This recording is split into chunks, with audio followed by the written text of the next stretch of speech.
Bien, ante todo, muchas gracias por tan amable y generosa, sobre todo, presentación. Ya son los años, lógicamente, y si ante el Señor no me presento con buenos talentos, no seré recibido. De ahí que, bueno, pues intento, en la medida de lo posible, hacer una labor de la que me sienta honrado y, sobre todo, satisfecho mi maestro querido, que es el que en definitiva me movió hacia estos ámbitos de la historia del derecho. Es para mí un placer estar en este coloquio, en estas jornadas que habitualmente se celebran cada mes en este lugar, en este emblemático lugar, y sobre todo trayendo un tema que en los últimos tiempos pues, he estado abordando desde un punto de vista algo diverso, como es el origen de la Universidad Palentina, el origen de la Universidad de Palencia, del cual sacamos finalmente una obra recientemente con el Instituto Castellano-Leonés de la Lengua, con el profesor Ruiz Asencio, y tuvimos ocasión de hacer puntualizaciones muy interesantes respecto de ese origen y de llegar a la conclusión de que la Universidad Palentina es indudablemente la más antigua de España y que lógicamente lo era también en su momento del mundo europeo. Se codea perfectamente con París, Bolonia, Montpellier, Pavía y otras poblaciones. Pero en la tarde de hoy voy a intentar traerles un tema mucho más próximo a nosotros, en la medida en que voy a abordar el estudio, análisis del origen de la Universidad de Valladolid, un origen tremendamente controvertido a lo largo de los tiempos, del que se ha dicho muchas cosas. Se le ha señalado una cronología a veces desorbitada, en otras ocasiones impropia, no adecuada a la realidad histórica, y por lo tanto, tras un profundo análisis por mi parte de muchas de las fuentes laterales o colaterales que podemos encontrar respecto al estudio vallisoletano, hemos podido llegar, o he podido llegar, a una conclusión interesante respecto de cuál debió de ser su origen. Vaya por delante que en la Universidad de Valladolid, a diferencia de la Universidad de Salamanca o de otras universidades, no contamos con un privilegio fundacional. No era necesario la creación de un estudio que en este caso derivó hacia una mayor formación o cualificación, pues no necesitaba de un privilegio fundacional de ese tipo, sino tan solo de determinación de dos cosas: de una buena renta económica y, en segundo lugar, de maestros y estudiantes que se acercaran hasta sus aulas. Para ello vamos a retrotraernos a un periodo muy anterior, al siglo XII. En las dos últimas décadas del siglo XII asistimos en toda Europa en general a un intenso proceso de difusión del saber que va a ser cultivado en unos centros docentes que se especializarán en esta materia a lo largo de este periodo en la Europa medieval. Escuelas catedralicias y escuelas monacales, a la par que cortes reales, sedes regias, van a empezar a destacar como focos de atracción de maestros y estudiantes que muchas veces no dudaban en recorrer grandísimas distancias para impartir una disciplina o para seguir la enseñanza de unos determinados y afamados profesores. En París, concretamente, predominaba el estudio de unas materias que formaban parte del trivium, lo que se llamaba el trivium. Son tres materias, y de ahí su nombre, que eran la dialéctica, la gramática y la retórica. Estos tres nombres, que pueden resultarnos ahora un poco extraños, pues van referidos, lógicamente, a aprender a saber leer, escribir y deponer lo que se escribe de forma solvente, que la gente lo entendiera. En definitiva, la formación de primeras letras, que podríamos llamar así. De ahí que estas materias se impartían en los primeros años de formación de un alumno, cuando éste era jovencito todavía, como pueden ser ahora la enseñanza básica. En Chartres, en Francia también, y en Toledo, concretamente en España, se estudiaban por parte de importantes maestros las materias ya que formaban parte del quadrivium. ¿Qué que era el segundo periodo, lo que ahora llamaríamos el bachillerato. Pero en aquellos momentos, lógicamente, las materias que se impartían en este quadrivium eran la aritmética, la geometría, el álgebra y sobre todo la música, que daba una formación completa ya a la persona.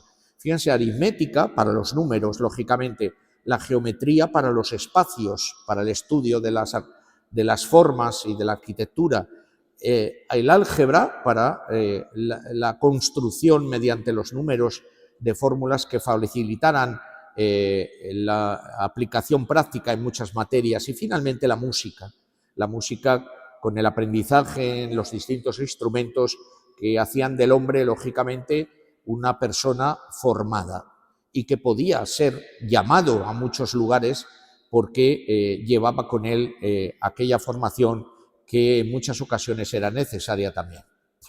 En Bolonia y en Pavía, en Italia, al norte de Italia, imperaba o empezó a imperar una novedad, que era el estudio del derecho. Hasta ese momento el derecho no era objeto de estudio, sino que era o se utilizaba de manera instrumental para el estudio de la retórica y de la dialéctica, esto es, para saber expresarse y defender los propios argumentos frente a otros. Y de ahí que se utilizara ese derecho, esos textos jurídicos, en la mayor parte de ellos empezarán a ser tomados de un código que venía de Oriente, del Imperio Romano de Oriente, que era el Corpus Juris Civilis, la compilación justinianea, y se empezarán a descubrir, en definitiva, eran textos desconocidos en el occidente europeo, pero que en las escuelas monacales y catedralicias se habían depositado muchos de sus códices.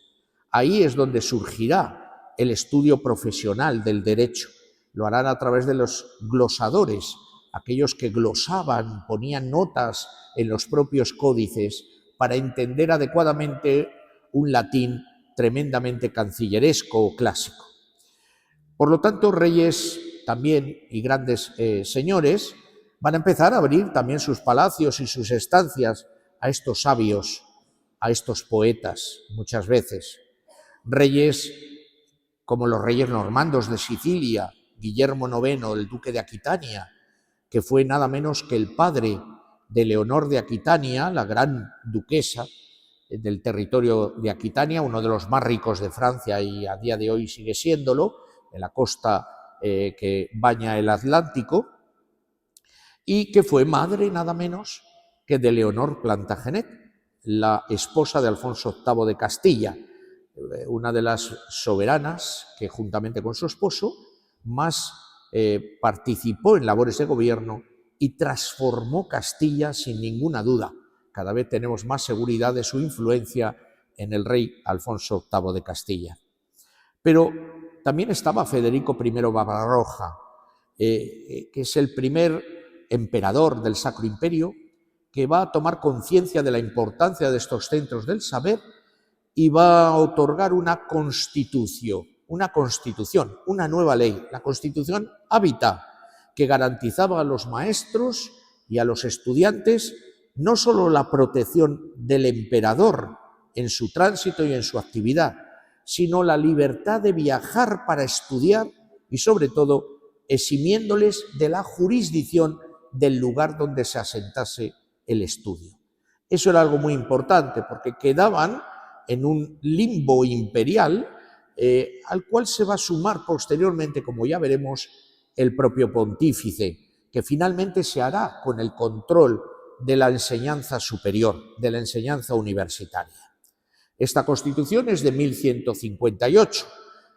Acababa de morir el año anterior en España el emperador Alfonso VII de León, y en estos momentos Castilla y León se habían separado como reinos. Pues bien, en España la situación va a ser muy semejante a la del resto de Europa. Van a funcionar escuelas catedralicias, van a funcionar también escuelas monacales y también escuelas palatinas, donde se formaban principalmente los futuros magnates, pero también, lógicamente, los prelados y obispos que iban a ocupar puestos de responsabilidad en la administración eclesiástica. Una de ellas una de estas catedrales va a ser la Catedral de Palencia. Palencia tiene una sede muy singular en la historia española, en la historia eclesiástica española. Va a ser refundación de la que había existido en época visigoda, nada menos que por un monarca pamplonés, Sancho III el Mayor, que había casado con la condesa de Castilla, con Madonna, y cuyos hijos van a ocupar todos los tronos de España, desde León hasta Aragón, hasta Pamplona, Navarra, todos. Es curioso porque Sancho III el Mayor tuvo una vida muy corta, vivió 34 años exactamente, y estos 34 años fueron tan lujosos que una de sus grandes aportaciones va a ser la creación de esta diócesis palentina o recreación de la diócesis palentina y sobre todo la dotación de su catedral. Es más, Palencia se llegará a convertir en unos pocos años en la principal diócesis hispana, sobre todo por el volumen de rentas que tenía. Dense cuenta que comprendía territorios en los que el trigo estaba a la orden del día y sobre todo era tremendamente rica la diócesis. De ahí que prontamente en esa diócesis se estableciera una catedral pujante que va a tener curiosamente una influencia, porque así lo determinó Sancho III el Mayor, una influencia catalana, occitana. ¿Cuántas veces hemos oído hablar de que los catalanes no tienen nada que ver con el resto de España? Pues bien, durante 200 años los obispos de Palencia fueron francos, fueron catalanes. Poncio, Bernardo, Arderico, todos hasta que llegó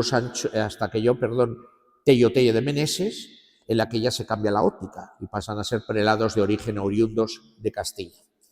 Hacia el año 1240, un futuro obispo, en estos momentos era canónigo, Lucas de Tuy, va a relatar en su crónica, en una crónica que elaborará en torno a ese año de 1240, una crónica no solo de los reinados previos al del monarca que va a historiar, concretamente Fernando III y Alfonso VIII, sino de todos los anteriores.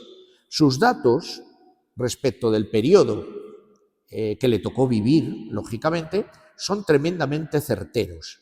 Y de Alfonso VIII, concretamente, por el que sentía una gratísima admiración, Lucas de Tuy es un leonés, ahora hablaremos de un castellano. Lucas de Tuy hablaba de Alfonso VIII y decía que uno de sus grandes méritos, textualmente, haber llamado a maestros de teología y de otras artes liberales y de haber instituido escolas, las llama, en Palencia. De Palencia afirma expresamente que se dice que desde la antigüedad siempre floreció allí la sabiduría y siempre la milicia. Ese título todavía figura en el escudo de la provincia, artes y milicia, concretamente. Por esas mismas fechas, de 1243 exactamente, el arzobispo de Toledo, Rodrigo Jiménez de Rada, que era de origen navarro, de origen pamplonés, escribía también su obra con la que se intentaba hacer una historia del periodo precedente. Es más, llegaba hasta casi la época romana, pero todo el periodo visigodo lo recogía a través de fuentes coetáneas al detalle. Pero concretamente, cuando llega el periodo que le toca vivir, elogia también la figura de Alfonso VIII, como había hecho Lucas de Tuy, y va a manifestar lo siguiente, se lo voy a leer para que vean de qué forma tan precisa vuelve a hacer lo mismo. Invitó a sabios de las Galias y de Italia para que nunca faltase la sabiduría en su reino, reuniendo en Palencia a maestros de todas las facultades, a las que atribuyó y retribuyó ampliamente, para que, como el maná, la sabiduría de cualquier disciplina fluyera en la boca de todos los que deseaban estudiar. Desconocemos cuándo aconteció este hecho que relatan referido a Alfonso VIII. La traída no dice privilegio o concesión, sino la traída de maestros que posteriormente serían secundados por alumnos. Por el lugar donde va ubicada la noticia en la crónica, es muy probable que sea entre 1187 y 1190. En 1187 señala la dotación y fundación de las huelgas y en 1190 señala el inicio de la campaña militar que llevó a cabo Alfonso VIII y que incorporó a Castilla definitivamente todo el territorio guipuzcoano y todo el territorio alavés. Entre los primeros alumnos de este estudio, es curioso, hay varios, les voy a destacar aquella figura que ha tenido un gran renombre y sobre todo su estudio en Palencia le influyó decisivamente en su vida profesional eclesiástica posterior, como es Santo Domingo de Guzmán. Domingo de Guzmán fue fundador de la Orden de los Predicadores y su ánimo estaba en formar a sus correligionarios, a sus seguidores, en un ambiente universitario, en un ambiente de alta titulación. Porque de esta forma, decía el propio Santo Domingo, podrán rebatir mucho mejor cualquier herejía que surja en el seno de la comunidad cristiana. Y así lo hicieron, desde luego, de la mano de los dominicos, de la madre de los predicadores, ha estado a lo largo de los siglos la determinación de la rectitud dogmática. De ahí que, lógicamente, la influencia que recibiera Santo Domingo en Palencia fuera determinante.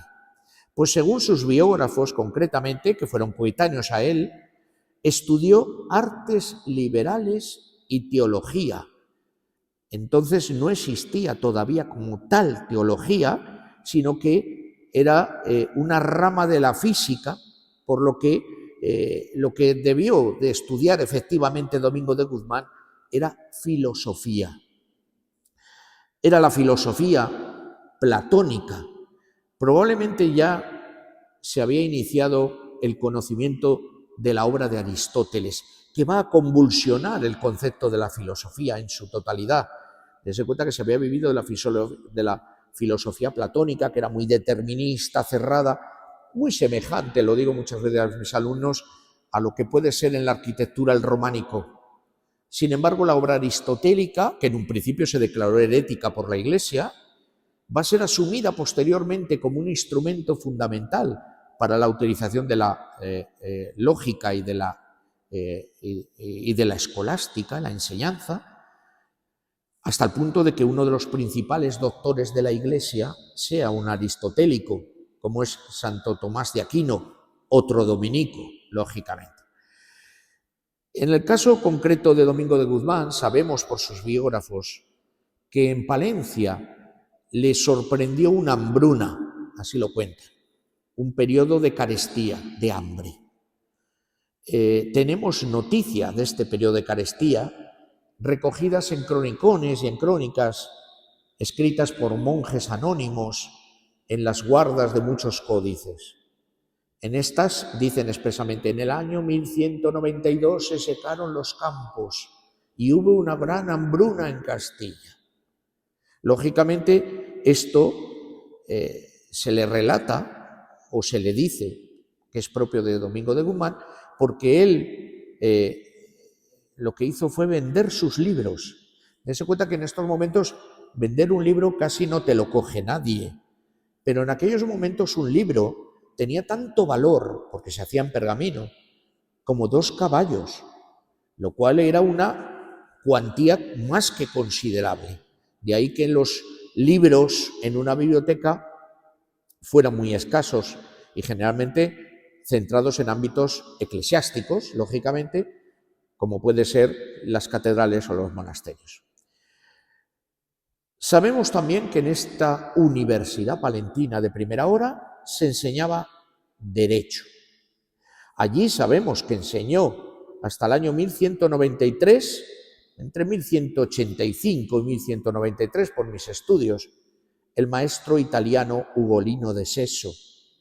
Es curioso, de él conservamos 3 tratados que no están en Castilla, están en Cataluña, concretamente en los fondos pertenecientes al monasterio de Sant Cugat del Vallès depositados en el archivo de la Corona de Aragón.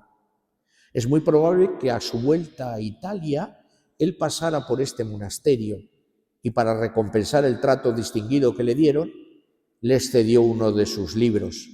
Y concretamente, era un libro que contenía una parte de la compilación justiniana, pero al final aparece en una serie de folios nada menos que 3 tratados. 3 tratados que versan sobre temas de tremendísima actualidad jurídica en aquellos momentos, en los que hace continua referencia a la ciudad de Palencia y declara, por ejemplo, hecho notorio la derrota que recientemente había tenido Alfonso VIII en 1196. Es curioso porque esos datos nos permiten asegurar que Ugolino de Seso enseñó derecho en Palencia. El Código de las Partidas, elaborado por Alfonso X el Sabio muchos años después, entre 1256 y 1265, el Código de las Partidas, a la hora de hablar del estudio general, de lo que era un estudio general, dirá que eran aquellos establecidos por mandado del Papa o del emperador o del rey. Y decía también, en que hay maestros de las artes, así como de gramática, y de la lógica, y de la retórica, y de la aritmética, y de la geometría, y de la astrología. Esto es el trivium, como ven, y el quadrivium. Dice, e otro sí, en que hay maestros de decretos. ¿Qué eran los decretos en estos momentos? Es el decreto de Graciano.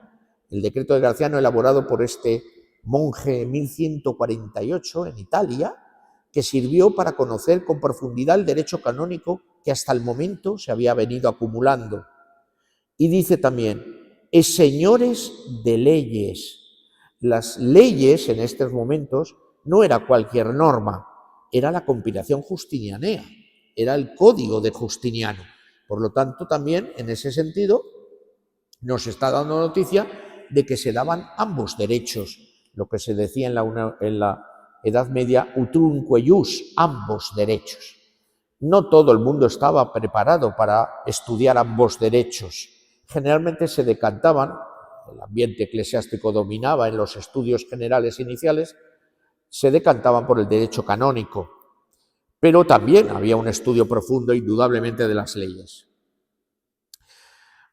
A la muerte de Alfonso VIII de Castilla, que muere en 1214, se va a desatar en Castilla una gran guerra civil. Una guerra civil que empeorará las cosas todavía aún más con la muerte 3 años más tarde del hijo que le había heredado el trono de Castilla, que era Enrique I. Era el último varón que tuvo. En el camino se le habían ido muriendo todos, aunque tuvo 11 hijos. Se le habían ido muriendo todos los varones. De ahí que a la muerte de Enrique I, el trono debía de recaer en la primogénita mujer, que era doña Berenguela. Doña Berenguela es una mujer excepcional en la historia de Castilla y de España. No les quepa la menor duda. Ahora, cuando se habla tanto de empoderamientos y de otras cuestiones, ya quisieran más de una y de dos tener la altura que tuvo en su momento doña Berenguela. Una mujer con una finura política enorme. Ella asumió el trono, nunca lo dejó de su mano. Es más, ella se declaró expresamente soberana de Castilla y cedió el ejercicio del reino, el ejercicio del título real, a su hijo. Pero fíjense, su hijo recientemente había cumplido 17 años. Pónganse ustedes en la tesitura de esta reina de ceder todo el reino de Castilla, que iba desde el Cantábrico hasta el Guadiana, cedérselo a un niño todavía de 17 años. Lógicamente, los monarcas anteriores no lo habían ido al azar. Alfonso VIII llegó al trono de Castilla con 14 años y se casó con 15. De ahí que, lógicamente, es otro mundo, es otro periodo. Pero les llamo la atención en este periodo, sobre todo porque esta guerra civil había estado auspiciada por un noble muy significativo, como es Álvaro Núñez de Lara. Álvaro Núñez de Lara se había sublevado.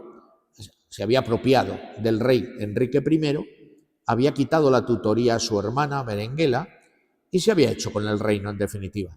La muerte, por lo tanto, de Enrique I va a ser providencial, porque a partir de ese momento, lógicamente, el reino va a recaer en las manos no solo de Fernando, sino de su madre. Dense cuenta que en este periodo el Estudio General Palentino funcionaba, estaba plenamente actuante. Y en este periodo de crisis, lógicamente, se va a producir un grave deterioro de la institución académica. Se dejará de pagar a los maestros, y eso es muy grave, porque lógicamente va a crear un ambiente poco favorable a la continuidad del estudio general en Palencia. A su llegada al obispado de Palencia, en 1217, de Tello Tellez de Meneses, era un gran noble del territorio palentino, va a intentar revitalizarlo. Y para ello va a tomar medidas respecto del salario de los maestros. Hemos hecho un cómputo de cuál es lo que ganaría un maestro en estos momentos. Lo tenemos muy fácil, o por lo menos eso nos pareció, porque cobraban lo mismo que un canónigo de Palencia.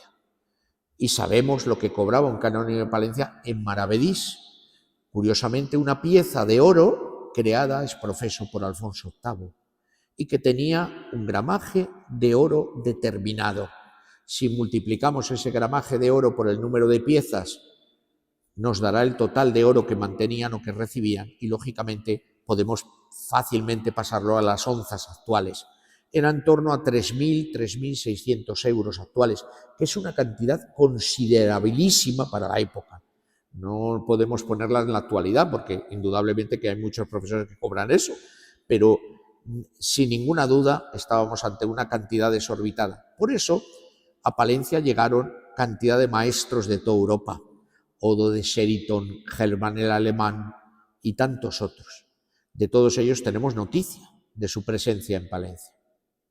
Pues bien, Tello Tellez va a intentar revitalizarlo, trayendo maestros de teología, de decretos, de lógica, de autoritates, que es otra parte del derecho romano, y va a poner al estudio, sobre todo esta medida, va a poner al estudio bajo la protección del pontífice, de San Pedro.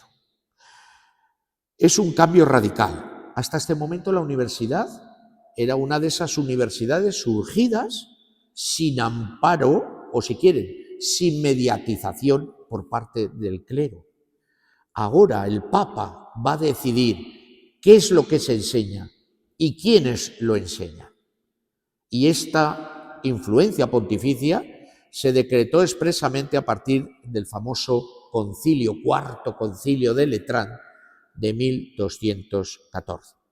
A partir de ese momento, lógicamente, se produce la intromisión, podríamos llamarlo así, o introducción, si quieren, de la influencia pontificia en el estudio palentino. El Papa Honorio III, que reinó entre 1216 y 1228, va a otorgar concretamente en el año 1221 una bula expresamente a Palencia, otorgándole lo que se llama la licentia ubique docendi, la licencia para enseñar, en definitiva. Y va a decir expresamente que haya en el estudio un teólogo, maestro en teología, dirá, un decretista, por lo tanto, especialista en derecho canónico, un lógico, para la lógica aristotélica, lógicamente, y un autorista, maestro de artes y de gramática. Autorista es porque dicen autores o daban citas de autores. La enseñanza va a quedar, por lo tanto, limitada a la teología, las artes liberales, la lógica y la gramática, el derecho canónico, pero ha desaparecido el derecho civil. El Papa no lo autoriza.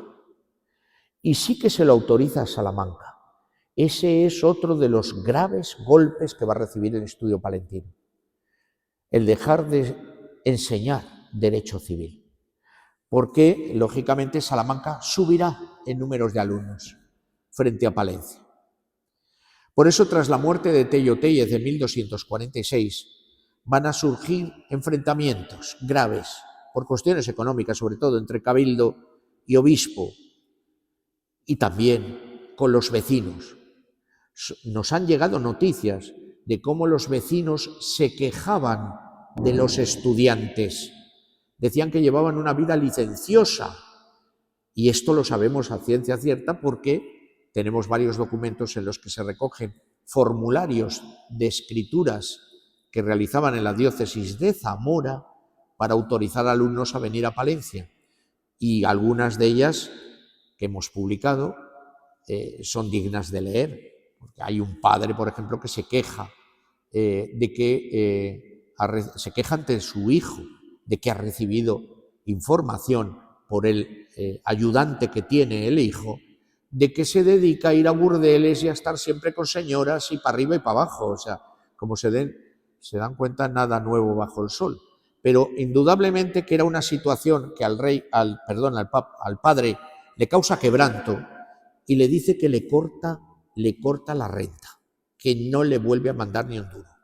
De ahí que lógicamente también tengamos noticia de esta situación, si quieren, insalubre en la ciudad de Palencia en estas fechas. A ello se añade las condenas a la nueva filosofía, a la filosofía aristotélica. Es curioso, tenemos noticia de cómo Fernando III castigó a varias personas de la diócesis de Palencia por heréticos. Les cortó las orejas y las narices. Es más, les incautó todos sus bienes. Lo sabemos porque se dirigen después al obispo, a Tello Téllez, y le dicen que por lo menos no les quite todo el dinero porque quieren ir a Roma a pedir el perdón al Papa y no saben cómo van a ir. ¿Quiénes eran estos? Indudablemente no estamos ante albigenses o otras herejías europeas del momento. Estamos ante aristotélicos. Maestros y estudiantes se habían volcado hacia una nueva filosofía que no estaba todavía amparada por la Iglesia. Hay un último intento de revitalización de la Universidad Palentina que se va a producir en 1263. Urbano IV va a otorgar al dissolutum studio, lo califica el disuelto estudio. En ese momento debía estar ya muerto prácticamente. Pues bien, le va a entregar los privilegios que tenía el estudio de París, que son muchos y muy importantes, ni con esas. Finalmente, esta litere graciosa de 1263 va a caer en el olvido. Pero ya en esas fechas estaba surgiendo con fuerza otro estudio en la propia diócesis palentina, y es concretamente la de ciudad o villa en esos momentos de Valladolid. El Estudio General de Valladolid, ante todo, fue una fundación regia. No me malinterpreten, no piense que el monarca otorgó un privilegio de fundación. No. En el caso de Salamanca conservamos, es un privilegio muy sencillo, muy simple, no de la altura de los grandes privilegios del monarca Alfonso IX, pero es un privilegio. Aquí no. Aquí lo que sabemos es que se determinó, se señaló los salarios de los maestros y se dice expresamente que correrían de cargo de la corona. Era el rey el que abonaba sus salarios. Lo prueba concretamente el libro de cuentas de Sancho IV, un libro de cuentas elaborado por el rey en 1292, para saber con qué contaba y qué gastos tenía. En definitiva, lo que debe de hacer todo buen gobierno, unos presupuestos generales en los cuales determinar qué se ingresa y qué se abona. Pues bien, en esto se registran concretamente que se abonen en ese año 5.600 maravedís tomados de las tercias reales que correspondían al monarca y que serían a partir de este momento del estudio de Valladolid. Así se dice expresamente. Por lo tanto, en 1292 ya tenemos plenamente registrado el estudio de Valladolid existente y al cual el rey está dotando. Pero también tenemos un privilegio de Fernando IV de 1304, en el que confirma otro de 1295 suyo anterior, por el que se establecieron ciertas rentas para dicho estudio y todos sus lectores y maestros, por lo tanto, todos sus alumnos y maestros. Sin embargo, el momento exacto en que acaeció el establecimiento en Valladolid de este estudio general sigue siendo una incógnita difícil de resolver, pero que voy a intentar acotar lo más posible para que se hagan una idea de cuándo se produjo y por qué. Es probable que este primer establecimiento contase con un cierto patrocinio regio, como ya he dicho, al que no fue ajena del todo la esposa de Alfonso X, la reina doña Violante. Doña Violante era señora de Valladolid, lo había sido, lógicamente, desde su casamiento, al obtener como dote, como arras, mejor dicho, a la ciudad de Valladolid, a la villa de Valladolid, y por lo tanto ejerció como señora en esta población y aquí pasó grandes temporadas. Pues bien, en noviembre de 1255 había asumido la más alta dignidad de la abadía de Santa María la Mayor, como se la denominaba la colegiata actual, un hermano de doña Violante, el infante aragonés don Sancho, que va a ser abad entre 1255 y 1266, y que curiosamente llegó, después de este año, a arzobispo de Toledo, nada menos. Con él se encontraba la reina estrechamente unido, lo declara ella en varias ocasiones.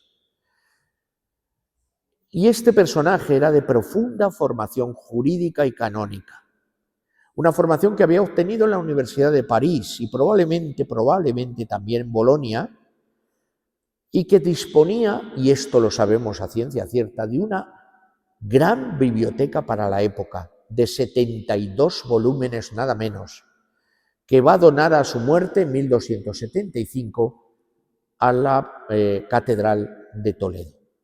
Allí se conserva el fondo completo de don Sancho. El final del estudio general palentino se produjo por estos mismos años, en los que don Sancho era abad de Valladolid. Pueden decirme, bueno, una abadía. No era cualquier cosa. La abadía de Santa María la Mayor de Valladolid tenía designación de abad por parte del rey, nada menos. Por eso está el infante. Es más, tenía unas rentas considerables. Había sido fundación del conde Ansúrez en el año 1098. Por lo tanto, no estamos ante una abadía cualquiera. Estamos ante el embrión de una catedral, indudablemente. Y de ahí que esta presencia no debamos de pasarla por alto. Maestros y escolares empezaron a abandonar las aulas palentinas para trasladarse a una escuela que empezaba a ser pujante, aun cuando en un principio era una escuela de trivium quadrivium, no de artes o saberes mayores. Se empiezan a trasladar aquí a enseñar, esto es, a vivir, lógicamente, a obtener renta. La creciente fama que tiene la abadía de Santa María la Mayor como centro de alta formación educativa va a salir adelante a lo largo de la Corona de Castilla y sobre todo contaba con unas saneadas, como he dicho, rentas económicas que atraían cada vez con mayor intensidad y la atención de los maestros y de los estudiantes, en definitiva del sector cultural y académico del reino. Entre las razones académicas que había producido un decaimiento de Palencia estaban también, como ya les he dicho, las restricciones docentes que habían venido impuestas por el Papa. Un Papa cada vez más presente en la determinación de las materias a impartir y sobre todo del contenido que debían de tener estas. Pues bien, en la abadía de Santa María la Mayor de Valladolid, fundada extramuros de la población, El muro, como bien saben, llegaba a la calle de las Angustias.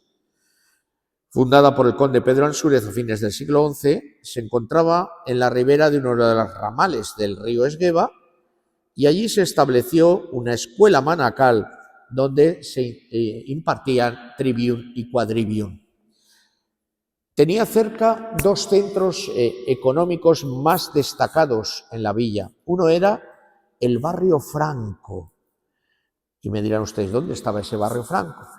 Lo que ahora es la zona detrás de la Antigua. Allí había una calle hasta principios del siglo XX que se llamaba la calle de Francos. Esa calle de Francos, que ahora lleva otro nombre, era el lugar donde se asentaban los mercaderes.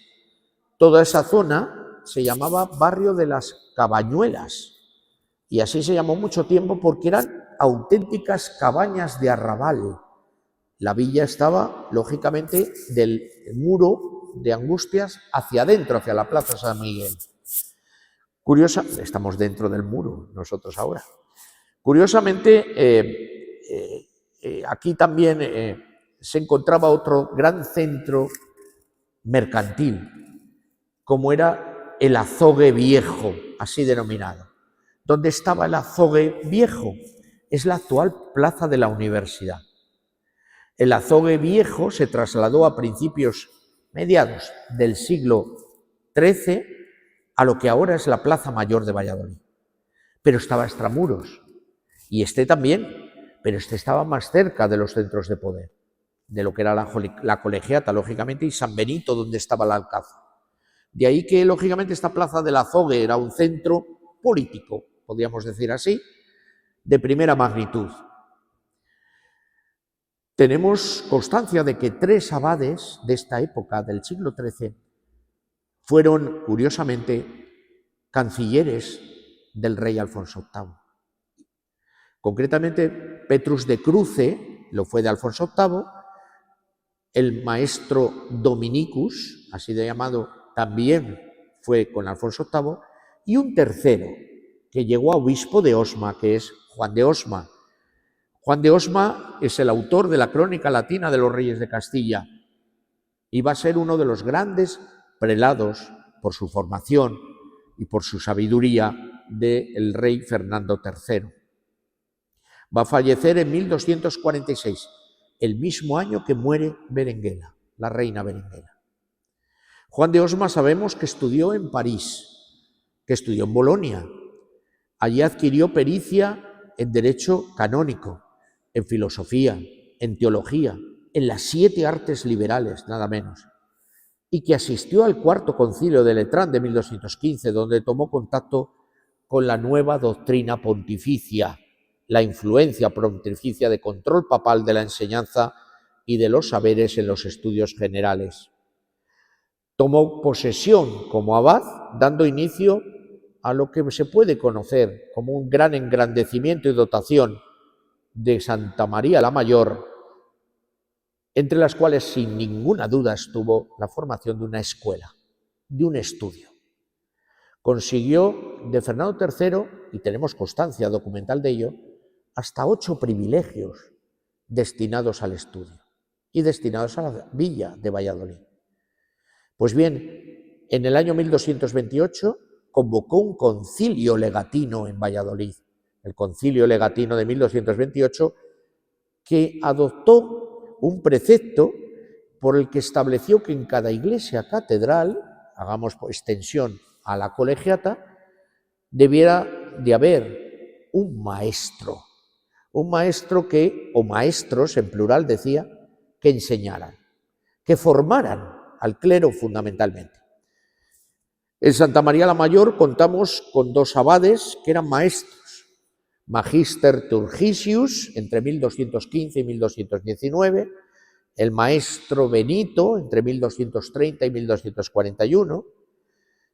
Todos ellos, los 2, rigieron después de Juan de Osma. También tenemos otros maestros que así aparecen en los documentos como Magister, maestro. Guillermo, qué nombre, con connotación europea, este venía de fuera. Domingo, Benito, Domingo Pérez, Dominicus, Nicolás, Petrus Toletanus, Ascensius. En el año 1243 va a ser nombrado abad otro infante, el infante don Felipe. Era hijo de Fernando III. Era un personaje de vida bastante compleja. Es curioso porque él lo va a ser hasta el año 1255 y será sustituido concretamente por Sancho de Aragón, al que he nombrado con anterioridad. Sancho, para que se hagan una idea, hermano de doña Violante de Castilla, o de Aragón y Castilla, era hijo de Jaime I el Conquistador, nada menos. A mediados del siglo XIII, la existencia de una escuela abacial en la que se habrían comenzado a impartir saberes superiores del quadrivium es un hecho incontestable. Y ello por una razón. El obispo de Oporto, Sánchez Pérez de Pereira, confesó en su testamento, realizado en enero de 1300, que cuando era joven había estudiado en Salamanca y en Valladolid, donde había dejado algunas deudas que ahora por manda pedía que se abonasen a los acreedores. Si tal circunstancia, pongámonos por caso, se produjo 30 o 40 años antes, lógicamente, tenemos que el estudio vallisoletano existía entre 1260 y 1270. Por lo tanto, en el reinado de Alfonso X, cuando doña Violante era señora de Valladolid. El amparo regio de esta institución académica desde sus inicios guarda una estrecha relación con la omnipresente presencia del rey y de significados miembros de la familia real en la vida cotidiana vallisoletana. Para que se hagan una idea, desde fines del siglo XII, la villa de Valladolid, como les he dicho, había sido otorgada por los monarcas como señorío dotal a varias reinas. La reina Berenguela lo fue entre 1208 y 1246, fecha de su muerte. Esto conllevó el que no se le pudiera dar a doña Beatriz, esposa de Fernando III. Es más, en Valladolid casó doña Berenguela con Alfonso IX de León, del que nació Fernando III, en el año 1197. Después lo fue doña Violante en 1249 hasta el año 1287, en que su hijo, Sancho IV, por no recibir demasiado apoyo de su madre, que se decantaba por los sobrinos que habían quedado sin padre, el infante don Fernando de la Cerda, se le va a desposeer de ella para dársela a doña María de Molina en 1287 y lo tendrá ya hasta su muerte en 1321. Pues bien, en la plaza del Mercado Viejo, el azovejo que les he dicho con anterioridad, la familia real sabemos que disponía de ciertas casas-palacios. No piensen que era el Palacio de Liria o que era el Palacio de Oriente, no, eran casonas, auténticas casonas con dependencias amplias donde la reina decoraba a su antojo las estancias y permanecía. Lógicamente, estas casas-palacios, de las cuales vemos muchas en Castilla, algunas poblaciones han recibido el nombre de la casa-palacio que tenían, palacios de campos, por ejemplo. Bien, estas casas-palacio aquí establecidas era lugar de estancia habitual de la Casa Real. A estas casas-palacios, se refiere la crónica de Alfonso X, sobre todo cuando relata la proclamación como rey de Castilla de Fernando III en julio de 1217. La investigación que realicé hace poco sobre Fernando III y su documentación me llevó a la conclusión de que el lugar donde fue proclamado Fernando III es aquí, en el Azoguejo, en el Azogue Viejo, no en la plaza del mercado posterior, que es la Plaza Mayor de Valladolid. Si ustedes visitan la plaza, que lo harán muchas veces, verán que en la parte de la derecha hay una placa en la que recuerda la proclamación del rey Fernando III en esa plaza. Pues allí no fue, con toda seguridad, por lo que les diré a continuación. Se dice expresamente por esta crónica, porque la muchedumbre de los extremaduranos, que eran los concejos que habían venido de la Extremadura, Segovia, Soria, Ágreda, etc., habían venido hasta Valladolid para proclamar a la reina como titular del trono de Castilla. Dice, como la muchedumbre de los extremaduranos y de los castellanos en enorme volumen no cabían en el palacio, mandó la reina que saliesen todos y se ajuntasen allí donde facen mercado. Que saliesen todos. Para salir tiene que ser al lado. Si no hubiera que se trasladasen o que se llevasen o que fuesen. No, saliesen. A la conclusión de la ceremonia de entronización que se celebró solemnemente en esta plaza del mercado, siguió un Te Deum en la abadía y dice expresamente la crónica, y retornaron todos a los palacios regios. El retorno, lógicamente, es de unos metros. Fue a Ducho de Cabo de allí al Palacio Real con honra de rey, dice la crónica. Lógicamente estamos ante un traslado corto, lógicamente.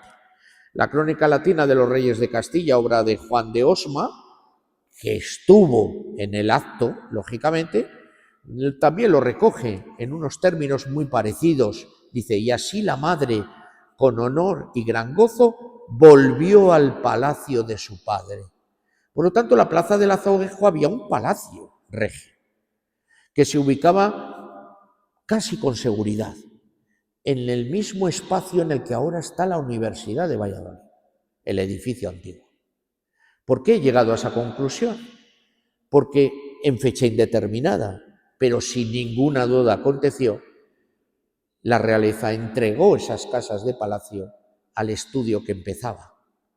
Y de ahí que ahí construyeran, lógicamente, su estancia, su habitáculo habitual.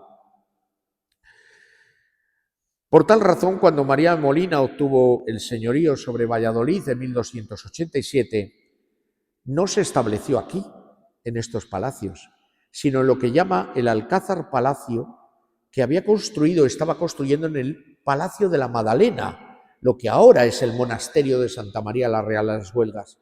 El título real que lleva es lógicamente por eso, es una fundación regia. La designación del infante don Sancho de Aragón como abad de Santa María en 1255 es un momento decisivo en la historia del estudio general vallisoletano. Dese cuenta que estaría bajo la atenta mirada, sin ninguna duda, y mecenazgo de Alfonso X el Sabio.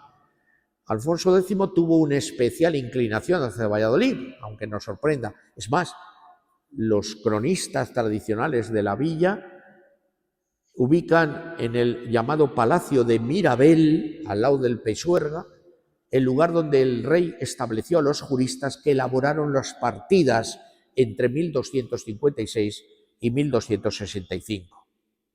Sancho de Aragón era un hombre ilustrado, el poseedor de esa gran biblioteca que les he dicho, y Alfonso X, por su mediación, va a confirmar a la abadía mercedes que le había reconocido Fernando III ya de gran importancia económica, como es el cobro de una parte del portazgo concejil de Valladolid, esto es el impuesto que se pagaba en el tránsito por el Puente Mayor y en la entrada en la villa, lógicamente, pero también la mitad de los pechos, de los impuestos, que debían abonar los hombres de la abadía en la villa, concretamente, y de la mitad de los derechos regios al portazgo que les había cedido.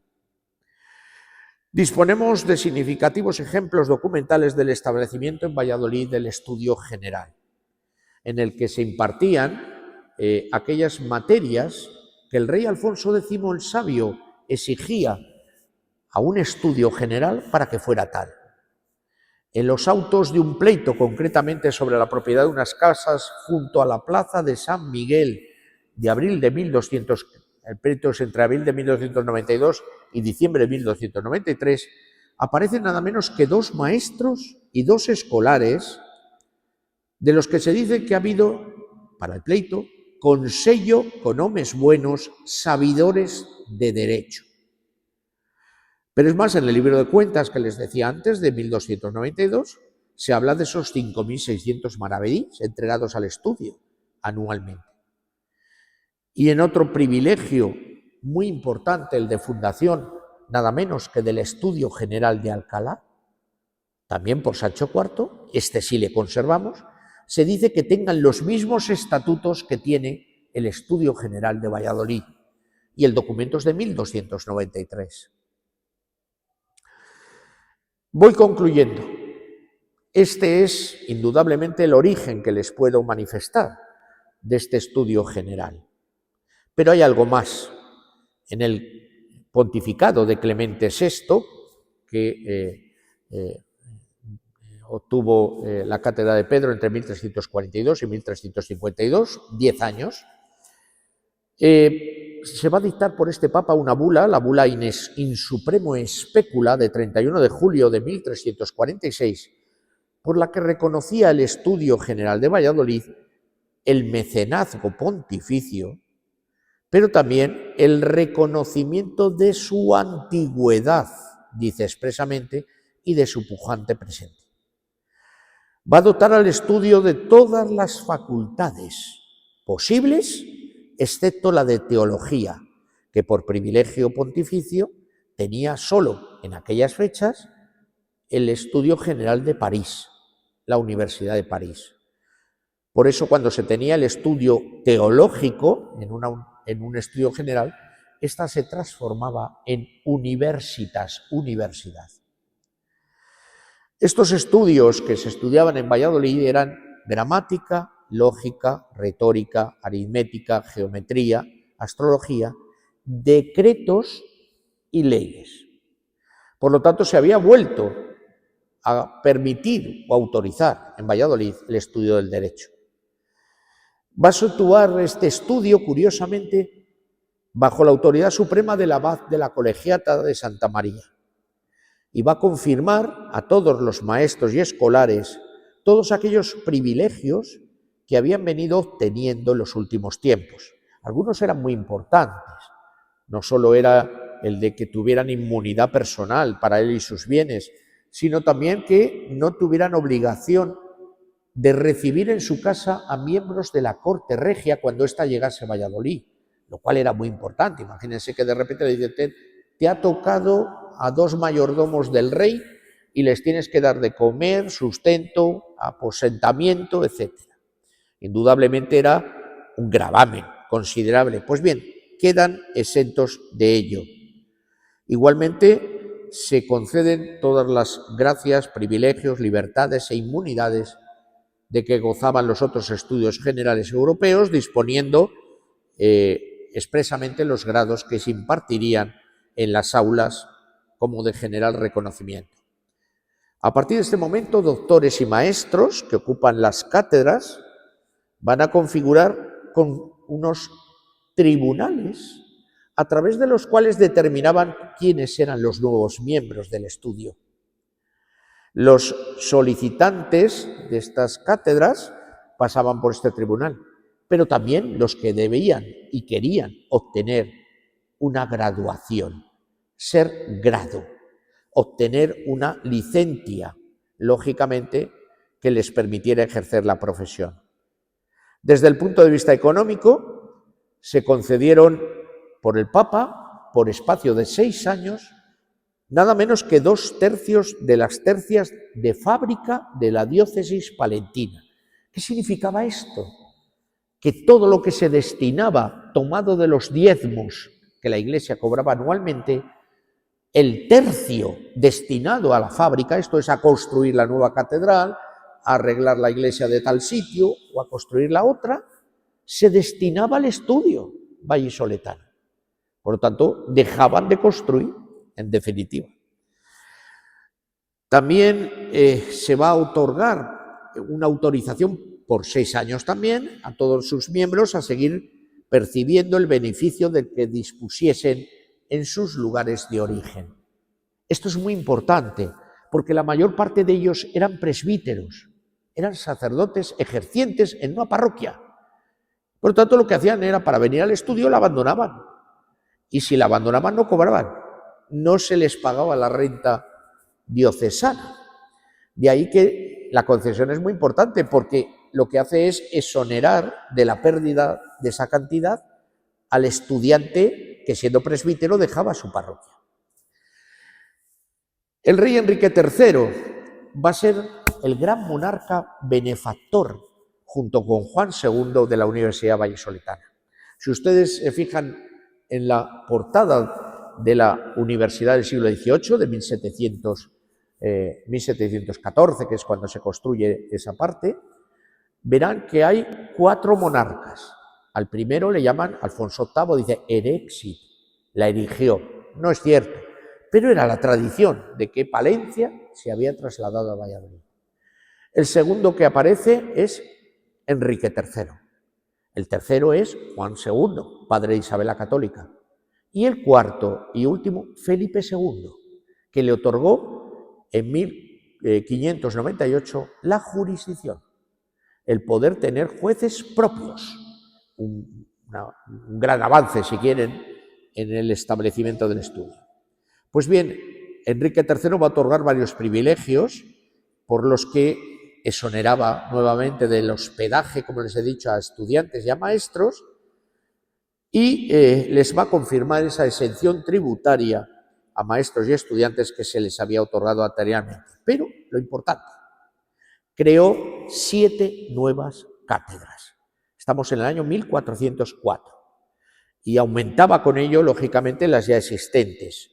5 eran de derecho, 2 de cánones, 2 de leyes y una de decreto de Graciano. Y 2 cátedras más de gramática y de lógica. Es curioso porque va a distribuir la docencia a lo largo del día. Y así se hablará de cátedra de prima, que era por la mañana y que correspondía generalmente al catedrático. Es una tradición que casi ha llegado hasta nuestros días. Digo casi porque ahora ya al catedrático no le tienen consideración, no le quepa la menor duda. De ahí que, lógicamente, estemos ante un establecimiento que va a durar siglos. Prima por la mañana, víspera, siguiendo el orden canónico, por la tarde.